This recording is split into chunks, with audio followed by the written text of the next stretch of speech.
What's up, money guys? Happy New Year. Hopefully you guys are going to have a fantastic 2025. So we've got the beautiful Ferrari 812, which comes in this Grigio Scuro, which is a Ferrari glossy grey.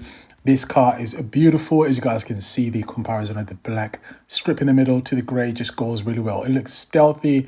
It's got carbon. You've got all sorts of bits as well. So you've got other different Ferraris. So you've got the F12 there, and then you've obviously got this one over here, which precedes that. So as you guys can see, this car compared to the new DC Cilindri is a lot more sportier. It's a lot more aggressive, whereas the DC Cilindri is more dialed down. As you guys can see, you've got scoops as well, which channel all the air to the wheels, to the brakes. Then you've also got the mesh as well, which has also got the prancing horse there. So everything in the Ferrari is an option. So even just having the carbon fiber as well, as you guys can see on the front there, is an extra option as well. This car is been spec'd out. And then you've also got the beautiful lights with the daytime running lights. And then you've also got the vents as well, just next to the lights there, which also channel the air, which goes through there. Then it comes up here as well. Again, this car is all about a low drag coefficient. And then you've also got the beautiful carbon fiber Scuderia prancing horse, which is different. Usually comes in a yellow, but I prefer this because it just goes well with the color scheme as well. Then you've also got some 20-inch wheels here. These come in a glossy black design. Again, you've got the carbon fiber prancing horse in the middle of the wheel there. Red calipers there. Then you've also got this. This is a painted Scuderia shield, which is a very expensive. I think it's about £6,000 option. Then you've got the carbon fiber exterior mirrors. As you look back, as I stand back, you can appreciate just the color scheme. Then you've also got the carbon fiber side piece there on the bottom there, which is beautiful. Again, you can see the lovely interior. Carbon fiber door handles there, which are very small, but I do like them as well. You just use your index finger there. Then you've got the line at the top there, which runs across. Then you've got the vent, which channels the air to the back as well. Then you've got the fuel cap there that comes in that carbon fiber. Again, I do love how the vent also has got another vent where the air exits on the back. Then you've got the engine, then you've got the boot in the back as well. I'm used to mid-engine cars. This is a front engine car, guys. Don't get it twisted. Then you've got the quad exhaust in the back. Then you've got the blacked out or the tinted rear lights there, which look beautiful. Again, big Scuderia shield on the back or prancing horse. Then you've got the back diffuser, which looks just beautiful. Come on, Ferrari, you need to make these beautiful cars, man. Then you've got the trickle charger there, which needs to charge the car because these don't last that long. So we're going to focus on the interior and then just kind of go from there, guys. So stick around. Let's go. Let's go. Beautiful car. Oh, I didn't see that as well. That's another vent as well, which comes from the wheels and it channels the air out. What do you guys reckon? What do you guys think? That was amazing. Beautiful. Oh, wow. That V12 is so angry.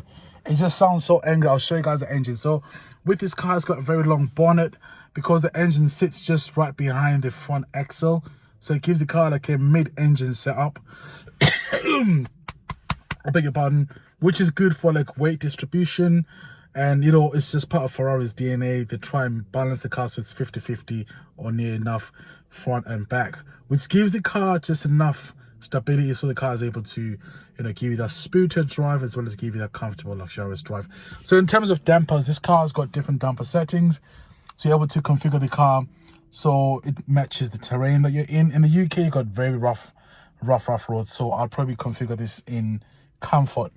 Then you've also got the manual switch that we know from Ferrari, guys. I've reviewed a lot of Ferraris, you guys know. I've done the 488, I've done the 296 GTB. I've done quite a few Ferraris in my time, so I kind of feel like I know these cars. I've done the Portofino as well. And you've got a very similar layout for every Ferrari. Probably say from the 458 until now, you've got a very similar interior layout. So it's really hard to get confused. I know with the Roma, it's now got the new touch screen and the new infotainment, which is all computerized. I get it, but still, it's still fundamentally Ferrari. Now with this car, you've got all your controls just on the screen, as I was saying, guys. So the car is currently on wet mode. So what I will do, I think, is I might put it in race and open up the valves a little bit more. And I might just turn it on again. We'll turn it on again and just see what the car sounds like. As you guys can see there, it says race. So that's your TFT monitor there, which is small and displays your miles, you know, and all that information. So this car's got 11,000 miles, which is not a lot for a Ferrari. Then this left one over here, I believe, is for your sat nav. So you're able to see, you know, and set your destination in terms of where you're going. What else have I not covered? So you got your wipers and you've got your voice control, which is not that great. Then you've also got, I mean, this car's got a lot of buttons, you know, it's got a lot of buttons, to be honest. But, you know, it's a GT at the same time. So, moving on, guys. So you've got your cup holder over here, which is very tiny. You can barely fit a bottle of Coke in there. Then you've got your little center armrest, which is so tiny. Got your USB-C in there. And that's pretty much it, to be honest. You've got like a little small boot as well in the back. Then you've also got this little luggage compartment that you can put your traveling I almost called it baggage. Your traveling yeah, I almost called it I almost called it, I think, like garbage, sorry. Your traveling luggage, that's the word I'm trying to look for. Getting a bit too excited. You can just shove it in there. And then also when you sit down as well in the car, you can see how the front of the car on either side just kind of comes up a little bit. You can tell the wheel arches bulge on either side, and it just lets you know where the wheels are. So at all times, you know what you're doing. And also with Ferrari, one thing we know is they've also got this LED light thing over here, which, you know, helps you to know when to shift. So when the LED lights go all the way up there, you know you've got to shift.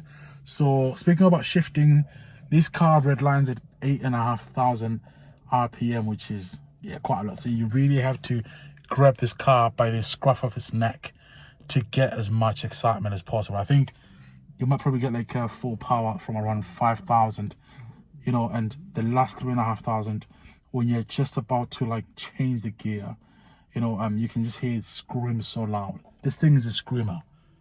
And one thing I also like as well, they haven't got any soft limiter, which means you can rev the car. I mean, it might do, but I mean, the way it just sounds fantastic. So you've also got your screen as well for your passenger there. Turn that on, that comes on.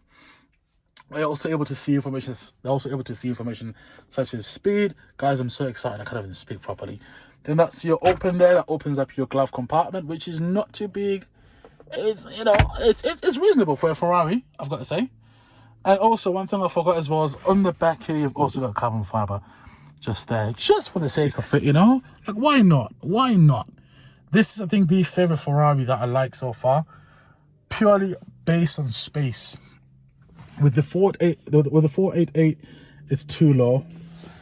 You know, for big guys, you're always going to expose your crack. But with this one, I'm able to step out of it gracefully, which is, I think, a very good thing. I apologize, my gimbal's not working. I would have took some cinematics, but it is what it is. Sometimes you just got to go with the flow. Wow, the speed of this car is just like, the speed, the sound is amazing. So the top speed, I think, is 211 miles an hour. So I remember a little short story, which I would speak about quickly. 2019, I wanted this car so badly. I promised myself that I'd buy this car. And who knows, you know, hey ho, who knows? I still believe it. I still believe I'm going to achieve it, you know. And yeah, I look forward to doing that. You know, I look forward to buying this car. And when I buy this car, I'm going to get one of my subscribers to come and drive it. Well, not drive, but to come and sit on the passenger side. Guys, I can't even talk. I'm so excited. But yes, guys, I'm going to sign out here. I'm not going to sign out here. I'm going to go out and open the bonnet after. And yeah, we'll look at the engine. It's got half a tank as well, which is very nice. See you guys soon.